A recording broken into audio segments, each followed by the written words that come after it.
Hello, and welcome to the Pragmatic Live podcast series, where we tackle the biggest challenges facing today's product management, product marketing, and other market and data-driven professionals with some of the best minds in the industry. I'm Rebecca Kalogeris, Vice President of Marketing and Product Strategy at Pragmatic Institute, and your host for this episode.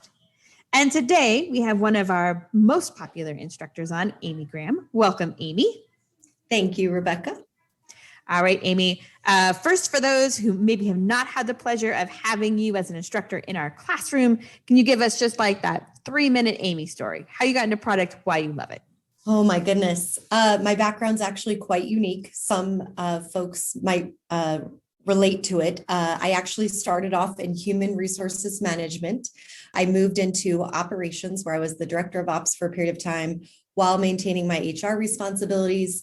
I also did a lot of project management experience. So I got my PMP certification at one point in my career. And then we were positioning our company to sell. And we were trying to get off of our legacy technology platform, move to a new platform. My boss, who was the COO at the time, came to me and said, "Hey, you've got some project management experience, so I need your help. I want you to help manage this software development project."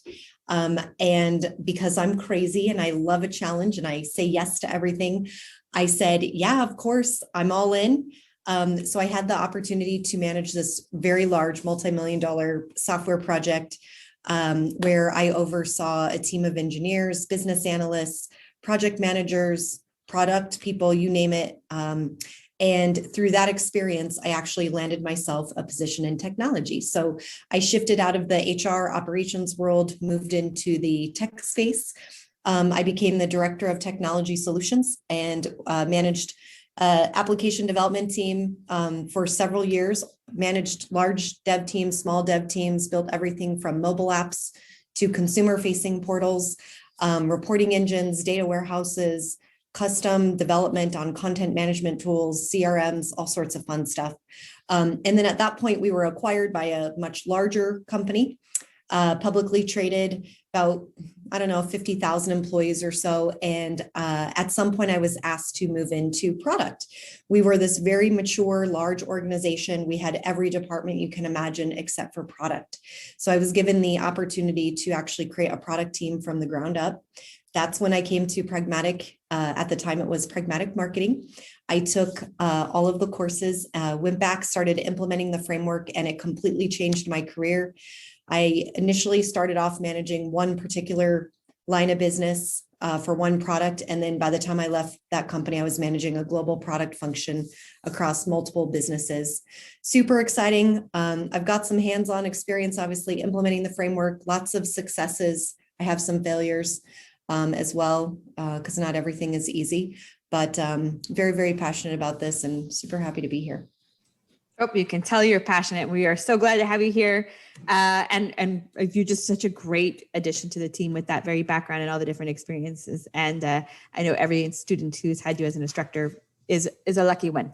All right. Something you said in that opening was the say yes to everything, that you are a say yes to everything person. And that's an excellent segue to our conversation today, because this is about how do we stop saying yes to everything. Every product person listening to this podcast knows there are more opportunities than there are time and resources to do it, right? And so it's really, really probably our most important job as product people is to know what to say no to and what to say yes to. So today I want to dig in on that topic and go, okay, how do we find the right things to say yes to? So I think first and foremost, just at a super high level, it's incredibly important and critical that organizations have a consistent way of evaluating all of those things that we could potentially say yes to or no to. So we have to have some sort of process and mechanism in which we can evaluate. So that's like the first kind of overarching thing, is make sure we've got a consistent process for this. Secondly, I would encourage people to think about the fact that not every problem we hear, not every idea, not every suggestion, whether it comes from an executive or a salesperson or somebody external from our company out in the market, not everything is worth solving. So that's the first step, is this problem, this thing, this opportunity even worth solving to begin with? So one of the things we teach is to have some sort of test. I call it the smell test. So it has to pass urgency. We need to pass pervasiveness. So it needs to be something that's broad, a problem that's broader in our market. It's not just affecting one customer. And then also, is their willingness to pay? Is this a viable option? Is the market willing to pay to have this solved? So those are the three initial tests that we talk about in terms of just at a basic understanding, is this even worth solving? And I think that's I love the urgency, pervasive, willingness to pay, right? And that's just, should someone solve it in general, right? Is this a problem anybody should attempt to solve? And I think that's the first step, right? Second step is what though? Second step is, well, all right, now we know it's worth solving. It's worth somebody solving, but is it right for our organization to solve? There are some things that we may not want to chase. There are some opportunities and market problems out there that are not a good fit.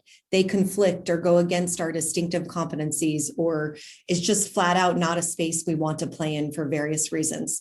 So that's the second step, is to determine, okay, we know that it's worth somebody solving, but is it a good fit for our organization? So some of the things that you can look at are, well, for one, how does it align with your distinctive competencies? Is it something that fits nicely with your company's DNA, with what you're known for, what you're best at? That we literally call it your DNA. So things that you know, things that you have, things that you do that not all of your competitors have or know or do. And how does it fit with those things that you're best at? You can also look at your strategy. So what is your strategy out there? Who are you trying to pursue, or who are you trying to win? What types of things are you trying to build and bring to market? And how does this align with that? How does it align with your current distribution strategy, the way that you're currently selling your products and the way that the market receives them? You can look at, how does it fit with your reputation? Or another way to say that would be, do you have a reputation in this market to deliver a solution in this space? Do you have credibility? Would people trust you? So there's a number of things that you can think about or analyze. You also want to take into account your competitive environment. What does the competitive space look like for this? If you were to build a solution, take it to market, how many people would you be competing against? Is it 2? Is it 20? Is it hundreds? Is it a highly competitive space? Would you be the first to market? What kind of competitors are you going up against? Are you going up against like a quote unquote venture-backed startup, or are you going up against a really large, formed, mature company like a Google or an Amazon?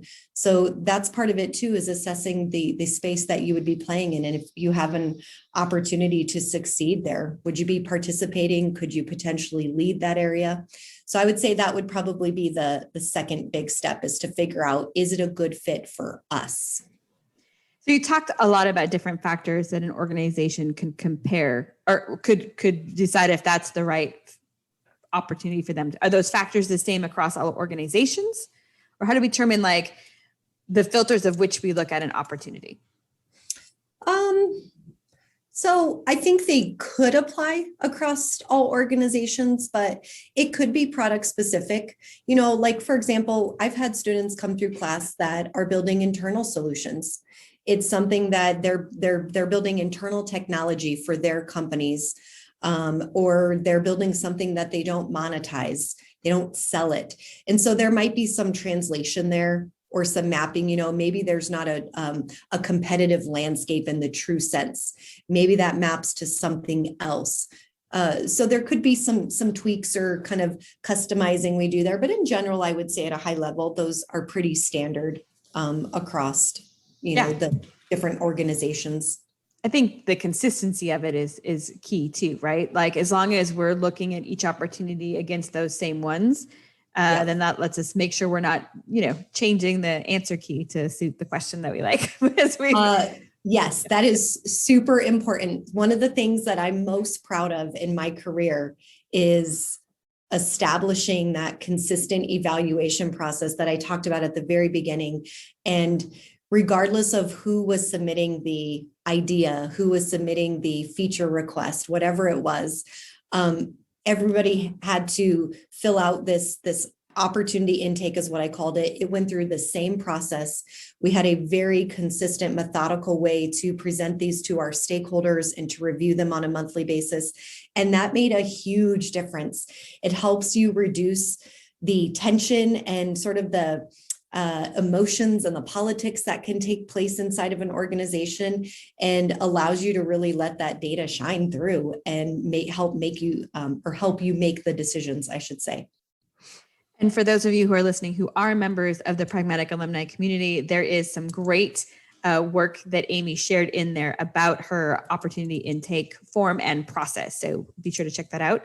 I think it's such an important step to have all things go through, because we've all said yes to things we shouldn't have, right? That the problem was great, but turns out we didn't have the skill set necessary to solve it. Yeah. Okay, but that's not where we stop, right? Because I'm still going to say yes. There's a ton of problems to solve, way more than we could, and there's still more opportunities for us to go after that fit with us as a company than we can go after, right? So how do I take that next level of prioritization and not just say, yes, it's an opportunity we're solving, it's one that we could solve, to moving it to it's one we should solve? Yeah. So certainly the really granular level of detail, and kind of not the final step by any means, but would be some sort of formal official business plan. But one of the things that we talk about in class that I personally feel very strongly about, and I know it can be very successful, because when you're still in this early evaluation stage and you've got an opportunity that's early in its life cycle, if you will, we've got a tool called the solution matrix. And the solution matrix is a 2x2 matrix. On the vertical axis, it talks about the investment. So what is the investment that your company has to put forth in order to bring this thing to market, in order to solve the problem? And then on the horizontal axis, we have impact to customer. So what I really like about it is that, one, it talks about investment, because everybody always wants to know, what is it going to cost me? What is it going to take to deliver on this thing? And I really like using the solution matrix early on, because it doesn't set us up for failure. And the reason I say that is because sometimes we try to get down to a dollar figure too soon, and we don't know. We don't have enough information. So by thinking about some previous deliverables, some previous projects that we've delivered on, something that was low investment, something that was medium, something that was high, and then taking this new opportunity and comparing it against those things, it gives us a way to get directionally correct with what that investment looks like. And so we can use a comparison to try to figure out where we might land from a scope perspective. And then I love the the impact scale, because it holds us accountable to that market-driven, outside-in philosophy that we teach, and that is so important to our success. So by truly understanding what is the impact to the customer, not necessarily to us, while that is important, we want to make sure that we're doing things that, we're prioritizing, and we're solving problems that matter most to our market.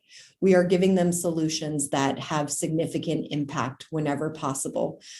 So those two things are fabulous attributes to assess, and we can reasonably assess them at a fairly early stage. And then, as I said, as we get further and further into the process, we can get more granular with that analysis and get more detailed with our data.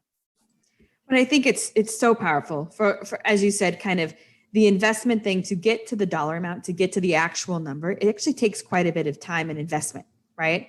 So if we can do sort of an early swag that says, yep, this is, and that comparison is a great way of doing it, it's really powerful. Because on the other side of that too, is so many of us in software and with software backgrounds, it is sometimes hard for salespeople to think of investment in the same way, because it's not like we're going out and manufacturing. It feels like you could endlessly, but it's still a comparison, and it's still an investment, and we still have lost opportunities by doing it. But getting that early look that doesn't require the deep research and business case to get an accurate number that allows us to compare, I think, is huge. And then to your point, like, if it's not going to make an impact, I don't care if it's easy. It's just noise. right? Just noise Exactly. then. Yeah. I mean, people, companies make decisions all the time to do something because it sounds cool and to do something because it is easy. And those are big reasons why things fail. It's not a good reason to do something just because it was easiest or it was cheapest for development. That's not being market driven. And unfortunately, going through business planning and writing a full blown business plan and getting to that really quantified data can take time. And we have to have a way early on and throughout the course of an opportunity's life, as we're evaluating it, to do this analysis at different levels and to continue to make good decisions. You've got multiple opportunities you can do. So now we know it's worth solving. Now we know that they're right for us to solve. We still have too many. So how do we filter through those? Well, let's look at the ones, let's check out the investment. Let's look at what the impact is. Let's see what kind of products or features these might create for us. And then here's another way that you can actually use that solution matrix. I like to teach my classes that this is a window into your market. Your window is going to shift no matter what you do, with or without us. So we can have, low investment, low impact type of products or features that move to high impact products. You can have high investment that have low impact that move to high investment, high impact. We can have stuff that backtracks. Stuff can constantly be moving. So it gives us a way to sort of look at our market. It gives us a way to look at our current portfolio. And then it's a tool where we can start to plot out our existing products and then these new opportunities to see what that visual looks like for our portfolio. And are we making decisions in the right areas or not based on our strategy? All right. So we talked about how do you decide if it's a market problem you should solve or should be solved, period. How do you decide if it's something that your company could solve? And then how do you prioritize still within that rich ground? I know you work with lots of students and I know you yourself have lots of experience. Do you have any great sort of stories or examples of how you've used those filters, both either for good or because we forgot to do it and it turned out bad? We all have those. Oh, goodness. Let's see. Well, long time ago in my career, we had an incredibly successful product. It was a service. It wasn't a physical product or a piece of software that we sold. It was a service that we sold to other businesses, and it was in the backup care space. So it was a benefit that we sold to employers, and it was very successful. And we started to hear all this chatter. Our sales team and our executives were coming to the product team and they were saying, hey, our clients are asking for pet care. Not only do they want care options for their children and for their adult and elderly loved ones, but they also are wanting a pet care option. And they said, everybody wants it. And we were like, oh, wow, everybody wants it. Famous words. Because that's what everybody says, right? Everybody wants it. So I literally said these words, and I tell my classes to say it too, like, that's fantastic. If everybody wants it, we should have no problem getting the names of, 3 to 5 clients that I could talk to gather this data. And I remember, I'll never forget it. We ran this opportunity through our process that I just described to you. And there was a level of urgency. It was actually better than I expected. There was much more urgency than I ever imagined to be true. It was actually quite pervasive. We had data to support the number of homes in North America that had pets, how many, what percentage of Americans thought about their pets as their children and things of that nature. So we had some really good, decent data that spoke to urgency and pervasiveness. But when it came to like the willingness to pay, when it came to all of the other items that I had in my scorecards that we were using to evaluate, like impact, for example, it just wasn't there. And it was something that everybody was talking about. Sales was putting a lot of pressure on us to deliver this. And I remember showing them the detail, gathering the data, filling out these scorecards, presenting it to my product council, saying, okay, we did the due diligence. We evaluated this opportunity. Here's what it looks like. Here's the data. And it was actually a really easy decision to say, okay, we're not going to do this. We're not going to get into this space. It's very clear, at least right now, we can't make money. and look at all these other things that we have that look far more attractive in terms of the attributes that we were evaluating. And we made a business decision not to chase it. And our sales team was part of this. I made a strategic decision to have a stakeholder from the sales function on our product council. And we basically tabled it and we didn't bring it up again. And we were able to now spend that energy and that brain power on other things that were much more impactful to our market that could turn a profit and create some revenue for us. So that's just one example, but having that process to rely on and running it through, regardless of if you're building hardware, software, or service, I mean, it was a breath of fresh air to be able to go through that and make some really good informed decisions versus guessing or using people's opinions. And I think that's such a great example. And I think it's a really good illustration too, that we forget when people bring ideas, they can come from any part of the organization, right? And you think that's ridiculous. And you just want to say no, but that leads to tension, and that leads to people fighting back, not because the answer should be yes or no, because they don't feel heard. It doesn't feel like it went through a process. Because I think when you do go through the process, like you talked about, and the evidence says no one argues with that. It goes, oh, okay, that's great. You're right. We'll go over here. And then again, to your point, then you stop having the conversation. There stop being noise about it because you've put it through the sort of paces, you've put it through the process, and you're like, okay, we got a clear yes or no. And that's really, I think, the most important part. Yeah. And Rebecca, you actually reminded me, I had one more experience that sometimes I tell in class. I had a boss who was an executive. So they were on they were C-level. And this person came to me at one point in my career and said, like, they literally stopped me in the hall. I was in town where our corporate headquarters was located. And they stopped me in the hall and said, hey, we've got this idea we've been chewing on. We think we should form a partnership with Uber. And every time somebody uses our product, we're going to send them a discount code on their next Uber ride. Well, long story short, our product had nothing to do with transportation, nothing to do with ride shares. And so I really struggled to make the connection. Like, what does this have to do with our product? What problem are we trying to solve? And this was an executive. This was somebody like 2 grades above my pay grade, somebody you don't say no to. And we're faced with this as product professionals every single day. But I remember sort of managing up, if you will, and reminding this person, why did you hire me? You hired me to maintain the integrity of our product, to make really good business decisions, to hopefully be making decisions based on data. So he essentially was like, what do you want? What are you asking for? And I said, give my team some time to do some research. We'll really dig into this. We'll do some due diligence. We'll come back. We'll present it to you. And let's make sure we're making an informed decision before we just run off and start to build this thing. There was this idea we were going to integrate our mobile apps and all this stuff. It would have been $1 million project minimum. So I went and gathered all this data. My team helped me. We delegated, we talked to somebody from Uber, brought all this data back. And here's the worst part about the story is that the opportunity looked terrible. And we spent some time on this. The best part about the story is because I showed this executive the data, because we brought this to the table and we ran it through our evaluation process, we made a much better decision. Because this particular person still wanted to move forward, even though I had showed them how terrible the data looked. They wanted to move forward with the intention that maybe this was going to give us some really good PR. This was the year that Uber had just hit the market. It was super flashy. It was very popular. It was seen as really innovative.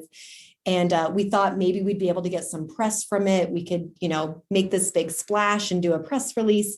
So anyway, they decided they still wanted to move forward with it. But the best lesson here that I like to tell my classes is that because I brought the data to the table and we did our jobs, we made a better decision about the implementation of it and the investment of it. So we didn't waste our engineers' time. They never lifted a finger. They didn't develop one line of code. Instead, we managed everything manually under the covers, duct tape, chicken wire style. We got our executive to agree to a 3-month pilot. I set up success metrics. At the end of the 3 months, we didn't meet any of the metrics. We killed the project.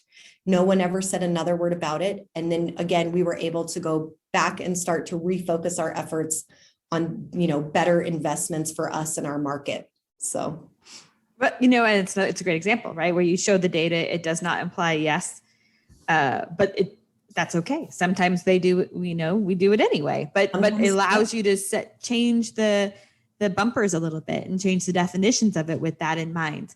And I think that's also a win, right? Getting them to agree or not isn't necessarily the only answer, right?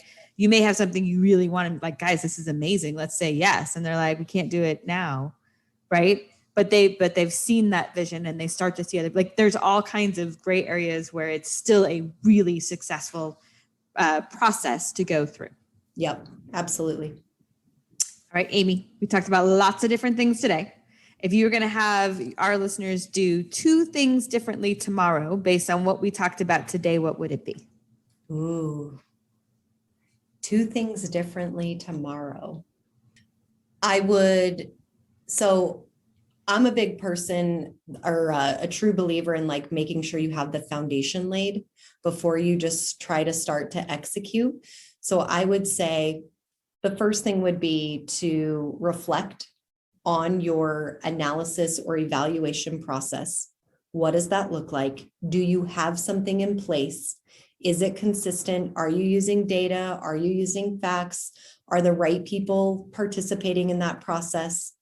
Secondly, I would encourage them to reflect on the criteria or the evaluation criteria that they're using and ask themselves, is it market driven? Because a lot of organizations are definitely analyzing things. They're evaluating opportunities, but we're using inside out thinking. We're using very internally driven drivers like the financial impact on us internally or something like that, versus thinking about things in the market, the impact of solving it and whatnot.